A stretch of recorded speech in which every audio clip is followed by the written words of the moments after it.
Hi guys, Aaron here with Extractor Gaming and Guns, and today we have the CZ P10F in 9mm olive drab frame up for review. Now, a few things to get out of the way before I get into it. What is my relationship with CZ? I do not have a relationship with CZ. They didn't send me this gun for testing and evaluation or anything like that. I picked this gun up at D&L in Warwick, Rhode Island for about $550. Now, there's a few other things that we need to talk about as far as just the specs on the gun. This comes with a 4.5-inch barrel. Standard capacity on these guys is actually 19 rounds in these flush fit mags. Now, unfortunately, when I got the gun, the only model available had the Massachusetts compliant mag, so these are only 10 rounders. Which is unfortunate, but I'll be getting some 19 round magazines later on. Now, these magazines in particular are compatible with a few different models of CZs, the P07, the P09, and the P10F. As you can tell, they have a few different cuts in the magazine to accommodate that. One in the front and two on each side. And they are of good quality.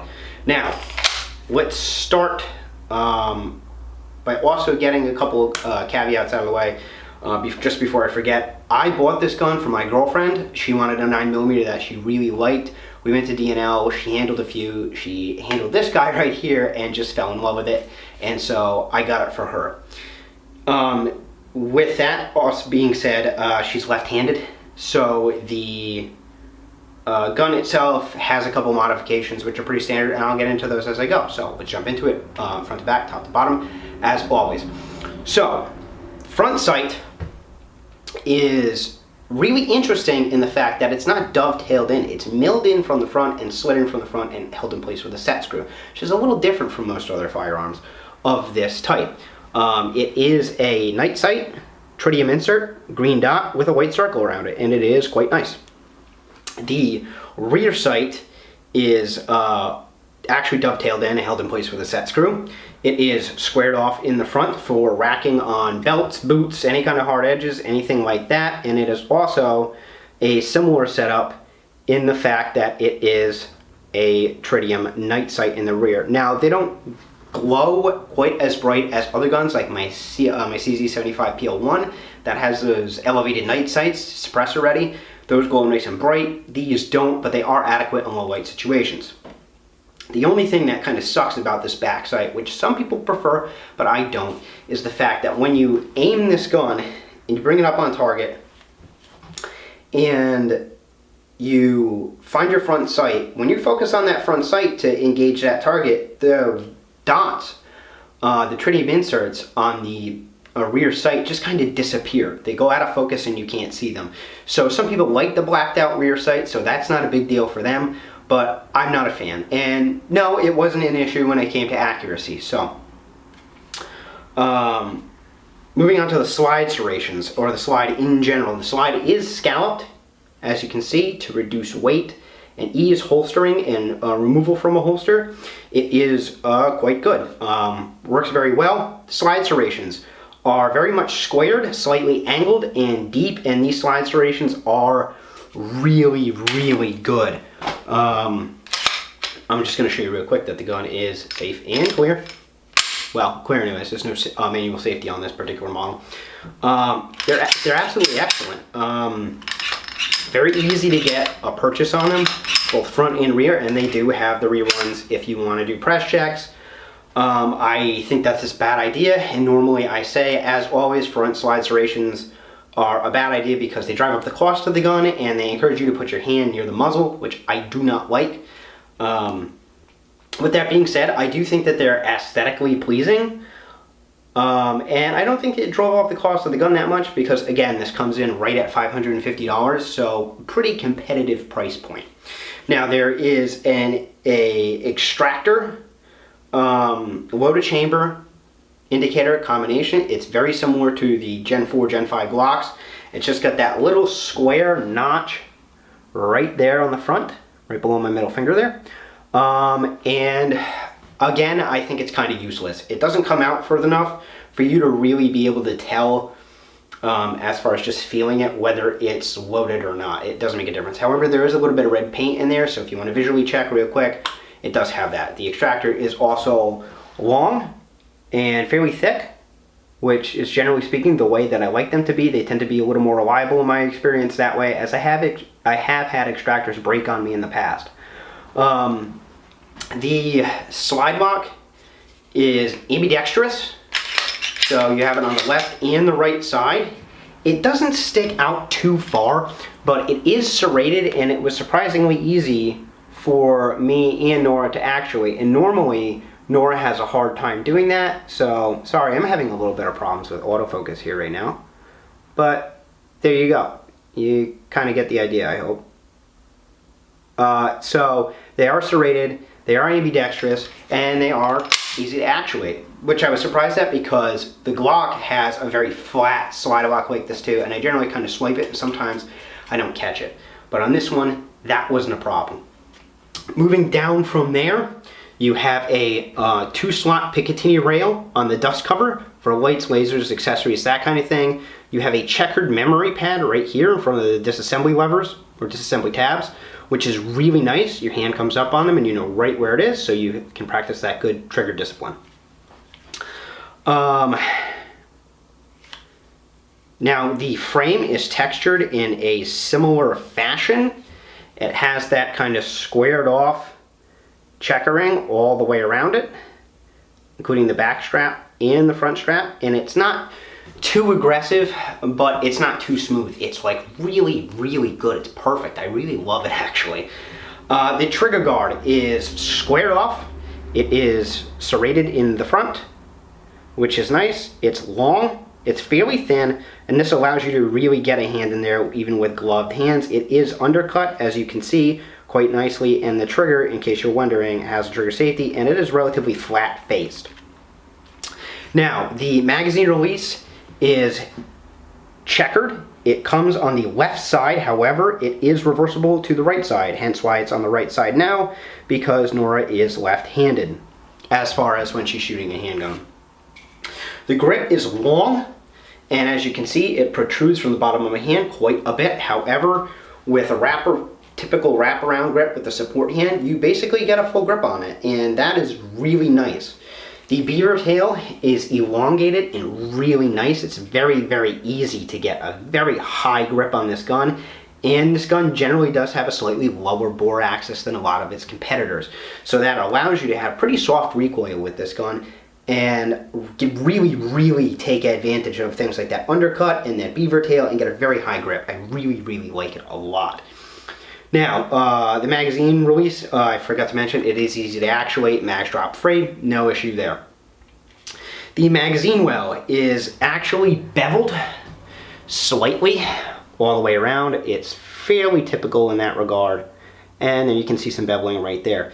And for whatever reason, I don't know if it's just the beveling or the length of the grip or just something I'm just not being able to pin down at the moment, but reloads on this gun were extremely quick for me. I was able to, just the way the mags drop free and the way I'm able to just insert a mag and release the slide, when I'm practicing those reloads or when I'm shooting and then I'm reloading halfway through, as I do 15 shot targets, in a 10-shot magazine, it required me to reload, and doing that, I just practiced doing it as quickly as I could, and I was really able to reload the gun very quickly for some reason. I really like that about the gun as well. Now, this gun does come with interchangeable back straps. It came in a hard case with a lock and 3 back straps, small, medium, and large. Small was installed, and I won't be changing that because my girlfriend has smaller hands than me, and she shot the gun very well as a result.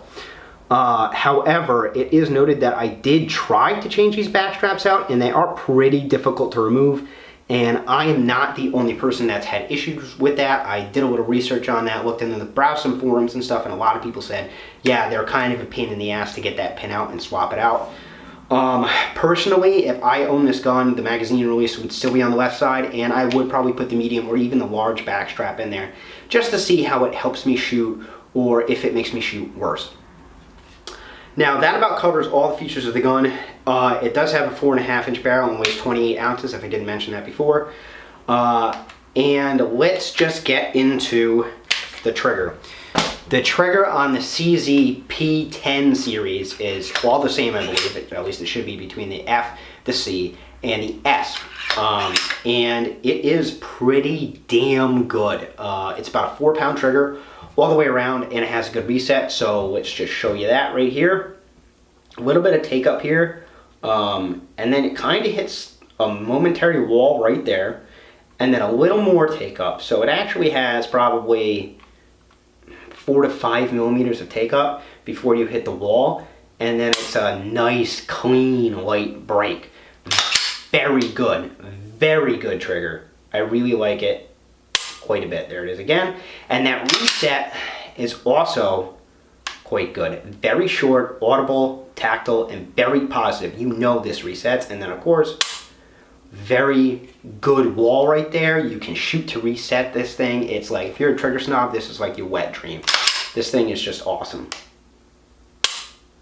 And I'll just show you the take up on that one more time. There it is right there. So the trigger is really good. So overall, pretty ergonomic gun, good sights, really good trigger. How about reliability? Well, we'll get into reliability right now. How about this? 500 rounds, 100%. I've shot Venom, Federal, Wolf Steel Case, aluminum, you name it. I shot basically every loading I could get in this particular gun, which sucked because it was expensive and hard to find ammo because of the pandemic. That being said, 100% reliability. No issues there. So how did it shoot? Now for me, it didn't shoot as well as I had hoped. And I think that just has to do with this back strap and this grip being just a little too small for me. But again, it's not my gun, so I'm not changing that. It's for Nora, it's gonna remain the way it is for her. Now, accuracy. I have some targets here, so I'll show you those. As I mentioned, this is Nora 7-yard standing Federal 124 grain full metal jacket. So she's still kind of getting used to it a little bit, but despite that, she's a good shooter and it shows. So that's like a 2-inch group right there, not great. But then here, you have a 1-inch group. Here, you have a 1-inch group. Here, you have maybe just over a 1-inch group. And then that one she was a little off on. That's gonna be about 1.5 inches, 2 inches. But overall, really good. She shot it very well, and believe it or not, that is not the best group that we got out of this gun. It is highly, highly accurate. Here she is again, Nora standing 7 yards. This is Fiocchi 115 grain full metal jacket. There's a 1-inch group. There's like a 2-inch group, 2.5-inch group right there. That's like 1.5 inches. There's a 1-inch group, and look at that. That's like a 1/2 inch group, maybe a hair under. She shot this gun really well, and she loves it. How about that? She shot that gun as good as any other gun she shot, actually better than a lot of other guns that she shot. So the accuracy is really good. Here she is with Bullseye hand loads, 124 grain from Bullseye Shooting Supplies right here in Woonsocket. There you go. That's like 1.25 inches. That's at like 1.25 inches. That's just under 1 inch. That's just over 1 inch, 1.25 inches. And there you go again with like 1.25 inches. So this gun is definitely capable of shooting under that 1-inch mark. I didn't shoot it as well as she did, and I'm going to show you one target that I did shoot. This is me, MagTech 115 grain, again 7 yards standing, and this is how I shot it versus how she shot it. So yeah, I didn't do nearly as good. That's like a 3-inch group. That's like a 2-inch group. That's like almost a 3-inch group. This guy here, that last one is a flyer. It is just me. But then look at this. Okay, that's 3 rounds. Same hole, 7 yards standing, 1/4 inch group, okay? This gun is very accurate, and that last grouping is definitely indicative of what this gun can do. Very much an accurate gun, and I think I'd probably go with the C and the medium back strap, and I think I would have a slightly better time as far as the way I shot it, but as you can see, very capable. Now, I wasn't actually going to do the disassembly process on this gun for this review, but I think that the quality really should be shown. So if you're interested in disassembly, I'll show it real quick. Hey, guess what? No surprise here, it disassembles just like a Glock. So clear it, drop the magazine, rack the slide a couple times, visually check, make sure it's clear, pull the trigger while pointing the firearm in a safe direction, pull the slide slightly rearward, pull down on the disassembly tabs, and the slide comes off. Now, the frame is a pretty basic frame, as you can see, no surprises there. The guide rod is a polymer guide rod, and it is, this one is an aluminum guide rod. It does have a single captive recoil spring, as you can see, and it is pretty good quality. Now, the barrel is also quite good. The machining on this barrel is top notch. No marks, no machining marks, anything like that. Sorry, I'm having issues with autofocus again. Here you go. Very good machining marks. And it is a pretty high quality barrel, but here's really what I wanted to show you, which is the inside of the slide. A lot of times when you disassemble a gun, you'll see some white machining marks in there, or even some heavy machining marks, depending on when it was made and who made it. But look at this. Zero machining marks of any kind, just completely smooth and very well finished. CZ did an incredible job with this firearm overall, between its accuracy, its ergonomics, and particularly their quality control. Very nice job, CZ. Very nice job. Now, a reassembly is basically the reverse. Take your slide, insert your barrel, bring it to the rear. The only thing that you have to remember is that the barrel has a little notch right in front of my index finger, right there. And you just got to make sure that the rear of the recoil spring, or recoil rod assembly, all that good stuff, snaps into that little groove, because that's where it goes. And then as far as reassembling it, you just put the slide back onto the frame, pull it to the rear, let it go, function check, and you're done. So there you go, guys. CZ P10F in 9mm, highly recommended. Loved the gun. Now, speaking of things you love, if you love this review, consider supporting me on Patreon. $1 a month goes a long way in helping me with these projects. As far as ammunition, targets, the little things that end up adding up over time. So if you do that, I would really appreciate it. If you can't afford to do so, that's fine. Like, share, and please subscribe. It helps me with a lot of the algorithms and stuff like that, and helps me get more views. Get this out there to the people. Other than that, I have nothing for you. This has been Aaron with Ghost Raptor Gaming and Guns. Thank you for tuning in. Have a great day.